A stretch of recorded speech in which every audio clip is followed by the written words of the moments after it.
ଗଛ ପୁରା ବଢିଆ କି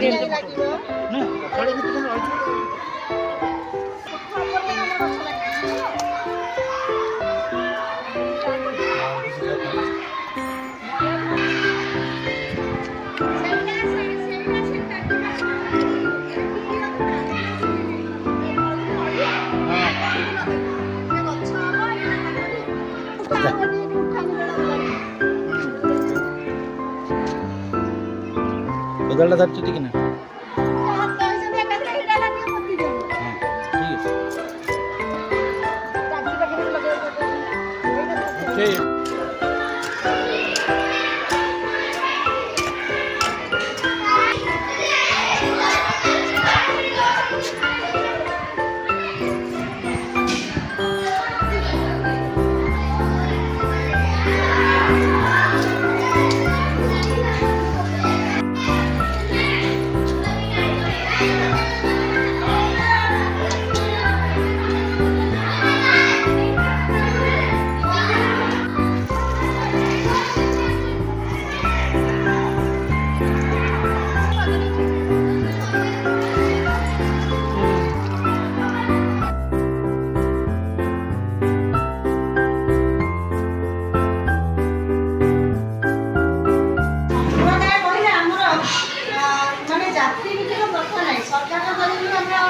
ଜାତି ବର୍ଣ୍ଣ ଧର୍ମ ନିର୍ବିଶେଷରେ ସମସ୍ତେ ସମାନ।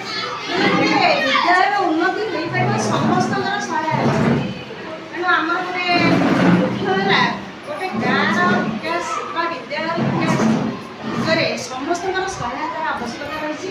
ତେଣୁ ପ୍ରତ୍ୟେକ ଅଭିଭାବକମାନଙ୍କର ଏଥିପାଇଁ ମୁଖ୍ୟ ଦାୟିତ୍ୱ ରହିଛି ଯେ ସ୍କୁଲର ବିକାଶ କେମିତି ହେବ। ସେଥିପାଇଁ ଆମେ ସମ୍ପ୍ରଦାୟଟାକୁ ମନରେ ଗୁଳିରୁ ଭାବିବାନି। କୌଣସି ସମ୍ପ୍ରଦାୟ ଯଦି ଆମେ ଭାବିବା ତାହେଲେ ଆମର ଗୋଷ୍ଠୀ ଭିତ୍ତିକ ବିଶୃଙ୍ଖଳା ସବୁ କ୍ଷେତ୍ରରେ ଦେଖାଯାଉଛି। ତେଣୁ ଆମର ପ୍ରଥମ କର୍ତ୍ତବ୍ୟ ହେଲା ଜାତି ବର୍ଣ୍ଣ ଧର୍ମ ନିର୍ବିଶେଷରେ ସମସ୍ତେ ସମାନ। ସେଇଭଳି ଆମେ ବିଦ୍ୟାଳୟରେ ମଧ୍ୟ ତାକୁ କିଭଳି ଭାବରେ ସେଇ ଉକ୍ତିଟିକୁ ପ୍ରୟୋଗ କରିକି ତାକୁ ସାର୍ଥକ କରିବା, ସେଥିପାଇଁ ସରକାରଙ୍କର ଗୋଟେ ନୂତନ ରହିଛି ପଦକ୍ଷେପ ନିଆଯାଇଛି। ତେଣୁ ଏଥିପାଇଁ ଆମେ ସମସ୍ତେ ଶପଥ ନେବା ଯେ ଏଇ ଯେଉଁ ସମ୍ପ୍ରଦାୟର ଭିତ୍ତିକ ଦିବସରେ ଯେ କିଭଳି ଭାବରେ ଆମେ ପିଲାମାନଙ୍କୁ ଆମର ମଧ୍ୟ ସେଇଭଳି ଆମର ପ୍ରତ୍ୟେକ ଛାତ୍ରଛାତ୍ରୀଙ୍କ ମନରେ ମଧ୍ୟ ସେଇଭଳି ଭାବରେ ଶିକ୍ଷା ଦେବା ଯେ ଆମେ ସମସ୍ତେ ସମାନ ଆଉ ଆମ ଭିତରେ କିଛି ଭିନ୍ନତା ନାହିଁ। ତେଣୁ ଏଇଭଳି ମନୋବୃତ୍ତି ପିଲାମାନଙ୍କୁ ରଖିକି ସେମାନେ ବିଦ୍ୟାଳୟକୁ କେମିତି ଆସିବେ ବା ବିଦ୍ୟାଳୟ ବିକାଶ କ୍ଷେତ୍ରରେ ସେମାନେ କିଭଳି ନିଜକୁ ନିୟୋଜିତ କରିବେ ଆଉ ପ୍ରତ୍ୟେକ ପିଲାମାନଙ୍କର ଅଭିଭାବକମାନେ ସେଥିରେ ମଧ୍ୟ ନିୟୋଜିତ ହେବେ। କାରଣ ଗୋଟେ ଗ୍ରାମର ଗୋଟେ ବିଦ୍ୟାଳୟର ବିକାଶ କ୍ଷେତ୍ରରେ ଅଭିଭାବକମାନଙ୍କର ସହାୟତାର ଆବଶ୍ୟକତା ରହିଛି।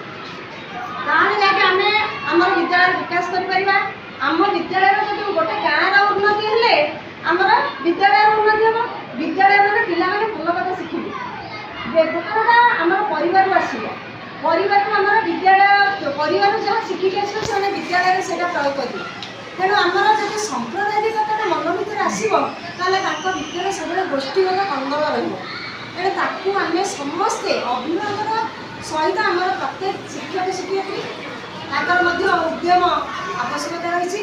ତେଣୁ ଆମେ ଦୃଢ଼ ସଂକଳ୍ପ ନେବା ତାକୁ ସବୁ କିଛି କିଭଳି ଭାବରେ ମନକୁ ଦୂର କରିକି ଆମ ବିଦ୍ୟାଳୟ ବିକାଶ କରିବା ଆଉ ଆମ ପିଲାମାନଙ୍କର ସର୍ବାଙ୍ଗୀନ ଉନ୍ନତି କରିବା ଆଉ ଆମ ବିଦ୍ୟାଳୟକୁ କିଭଳି ଭାବରେ ଗୋଟେ ଆମ ଅଞ୍ଚଳ ଆମ ବ୍ଲକ ତଥା ଆମ ରାଜ୍ୟ ଏବଂ ଆମ ଦେଶ ବା ଦେଶ ବାହାରେ ଆମ ପିଲାମାନେ କିଭଳି ତାଙ୍କର ଆମ ଗ୍ରାମର ନାଁ ବାପା ମାଙ୍କ ନାଁ ଏବଂ ତାଙ୍କ ନିଜର ନାଁକୁ କିଭଳି ଅକ୍ଷୁଣ୍ଣ ରଖିବେ ତ ତାଙ୍କର ବିଦ୍ୟାଳୟ ବିକାଶ କରିବା ଆମର ଆମ ଓଡ଼ିଶା ରାଜ୍ୟର ନାଁ ମଧ୍ୟ ଆମର ବିକାଶ କରିବେ।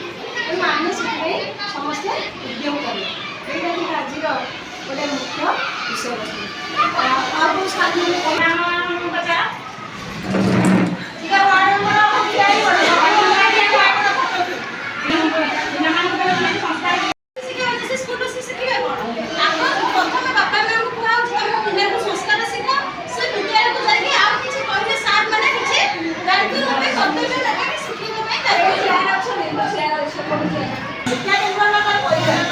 ପରିବାର ଯାହା ଶିଖିବ ସେ ବିଦ୍ୟାଳୟରେ ସେଇଟା ପ୍ରୟୋଗ କରିବ। ତେଣୁ ବିଦ୍ୟାଳୟ ଲାଗୁଛି।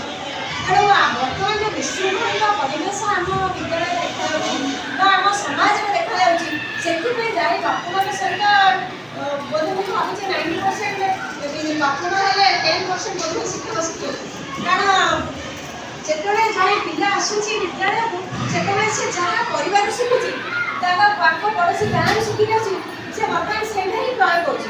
ମୁଁ ଭାବୁଛି ଆର ବର୍ଷ ଯେଉଁ ପିଲା ଯେତିକି ସଂସ୍କାରିତ ଥିଲେ, ବର୍ତ୍ତମାନ ତାର ବୋଧେ 90% ଏବେ ବଢ଼ିଯାଇଛି।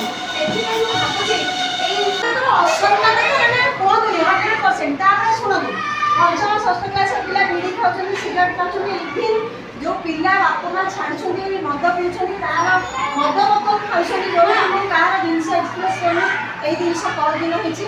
ମୁଁ ସେ ପିଲାକୁ ବୁଝେଇଛି ଯେ ବାପା ମା ଯାହା ବି ହଉ, ତୁମେ ମାନେ କେମିତି ଭଲ ହବ, କାରଣ ତୁମେ ବିଦ୍ୟାଳୟର ଗୋଟେ ଛାତ୍ର, ଯେହେତୁ ଗୋଟେ ବିଦ୍ୟାଳୟର ସମ୍ମାନ କେମିତି ରଖିବ, ସେଇଟା ତୁମେ ଚେଷ୍ଟା କର। ପିଲାମାନଙ୍କୁ ବୁଝା ହେଇଛି। ତେଣୁ ଯେଉଁ